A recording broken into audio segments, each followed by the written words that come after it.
दरअसल ये पूरा क्षेत्र अभिलेखों में डूब क्षेत्र के रूप में दर्ज है। डूब क्षेत्र दर्ज होने के कारण इस भूमि पर निर्माण नहीं हो सकता, इसलिए इस भूमि में विकास प्राधिकरण से निर्माण को लेकर नक्शा पास नहीं होता। अब जिन लोगों ने 1000 स्क्वायर फीट तक जमीन ली है, उन्हें नक्शा पास कराने की जरूरत नहीं होती, केवल आवास के नक्शे का कागजात जमा करना हो। भूमाफियाओं ने इसी का फायदा उठाया और 1000 स्क्वायर फीट जमीन के टुकड़े लोगों को ये कहते हुए बेच दिए कि उन्हें नक्शा पास कराने की कोई जरूरत नहीं है। बांध बनने के बाद कई सालों से बाढ़ का पानी इधर नहीं आता, इसलिए जमीन समतल है और लोगों ने सस्ती होने के कारण जमीन के कागजात चेक कराने के बाद जमीन खरीद ली, जिस पर उन्होंने निर्माण भी कर लिया। ये कर रहे हैं। इन्हीं खरीदारों में सेना में काम कर रहे और सेवानिवृत्त जवानों के भी कई परिवार भी हैं, जिनके निर्माण कार्य पर बुलडोजर चल रहे हैं। तो वो सवाल पूछ रहे हैं कि अक्सर जमीन सही नहीं थी तो उसका उनके नाम आवासीय खारिज दाखिल कैसे हो गया, उस जमीन की आबादी कैसे घोषित हो गई, वहाँ आसपास मकान और सड़क कैसे बन गए, और जब वो मकान बन रहे थे तो उन्हें रोका क्यों नहीं गया।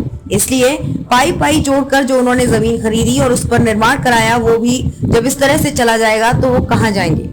सरयू के किनारे इस पूरे क्षेत्र में कई अधिकारियों और सफेद पोशों के साथ साथ राजनेताओं ने भी बड़ी बड़ी जमीनें खरीद रखी है। वहीं दूसरी तरफ राजस्व कर्मियों से गठजोड़ कर कई बड़े भूमाफिया होने जमीनों पर कब्जा कर रखा है। इसलिए इस पूरे क्षेत्र में एक ऐसा सिस्टम काम कर रहा है जो नजूल की भूमि को या फिर विवादित भूमि उसे बकायदा प्लॉटिंग कर ऐसे लोगों को बेच देता है जो जीवन की जमा पूंजी बचाकर एक घर बनाने का सपना देखते हैं।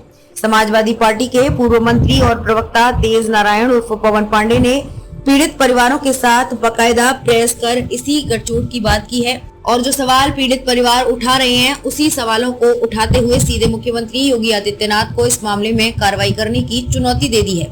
कहा, आप ईमानदार हैं तो भ्रष्टाचार के इस पूरे तंत्र के खिलाफ कार्रवाई करके दिखाइए। सरयू के किनारे इस पूरे क्षेत्र में कई अधिकारियों और सफेद पोशों के साथ साथ राजनेताओं ने भी बड़ी बड़ी जमीनें खरीद रखी हैं। वहीं दूसरी तरफ राजस्व कर्मियों से गठजोड़ कर कई भूमाफियाओं ने जमीनों पर कब्जा कर रखा है। इसलिए इस पूरे क्षेत्र में एक ऐसा सिस्टम काम कर रहा है जो नजूल की भूमि को या फिर विवादित भूमि को उसे बकायदा प्लॉटिंग करके ऐसे लोगों को बेच देता है जो जीवन की जमा पूंजी बचाकर एक आदत घर बनाने का सपना देखते हैं। समाजवादी पार्टी के पूर्व मंत्री और प्रवक्ता तेज नारायण उर्फ पवन पांडे ने पीड़ित परिवारों के साथ बाकायदा प्रेस कर इसी गठजोड़ की बात की है और जो सवाल पीड़ित परिवार उठा रहे हैं, उसी सवालों को उठाते हुए सीधे मुख्यमंत्री योगी आदित्यनाथ को इस मामले में कार्रवाई करने की चुनौती दे दी। कहा, आप ईमानदार हैं तो भ्रष्टाचार के इस पूरे तंत्र के खिलाफ कार्रवाई करके दिखाइए। नाजीपुरम में रहती हूँ सर। मैं 4 साल पहले ज़मीन लिखी थी, उसके बाद में मैंने दाखिल खारिज करवाई, 143 करवाए, उसके बाद में नक्शा गई सबमिट करवाई, जाके मेरा नक्शा सबमिट है। मैं उसके बाद में अभी तक मैं मकान बना के रह रही थी, मकान नंबर दिए तब भी कोई नहीं हुई, कोई कुछ नहीं कहने आया। आज डायरेक्ट चले आए हैं विकास प्राधिकरण वाले और आके मेरा घर गिरा रहे हैं। और जबकि मैंने बैंक से, केनरा बैंक से लोन कराया, तब भी मैं बैंक वालों को भेजी कि भैया इसको देख लीजिएगा, सही ज़मीन है तो कहीं हाँ सही है, मैम परेशान ना होइए। मैंने सारी जानकारी करते हुए तब मैंने 792 का बैनामा लिया, क्योंकि 1000 में वहाँ गई विकास प्राधिकरण में, वो बोले 1000 का नीचे है तो आपका वो नहीं होगा, नक्शा नहीं पास होगा, सबमिट हो जाएगा। तो मैंने कहा ठीक है, मुझे ऐसी कोई जानकारी नहीं मिली।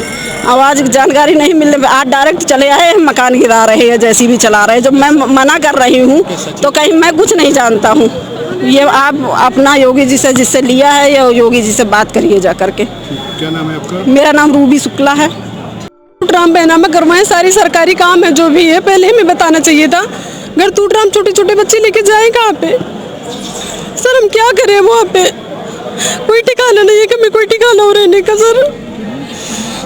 जी सचिन जायसवाल से, शैलेश अग्रवाल है, शैलेश अग्रवाल है, 3 कई लोग थे सर, प्रवीण दुबे, 5-6 लोग थे जी। कुछ नहीं जारी किए थे, कुछ जारी नहीं किए, एक लिया कि 8-10 जैसी भी लगवा के तोड़वा रहे हैं। वहाँ पे जब कहने लगे तो कह रहे हैं जाके आगे कार्रवाई करो, उनको ले आओ पकड़ के।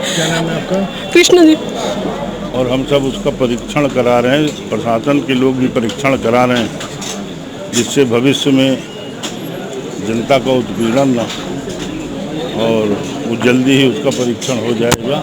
सारी बातें सामने, जो लोगों ने कथित तरीके से बेचा है फ्रॉड करके, उनके खिलाफ कार्रवाई होनी चाहिए, समझे? तो इसी जब परीक्षण हो जाएगा तभी सारी बातें सामने आएंगी ना, जमथरा से लेकर गोलाघाट तक।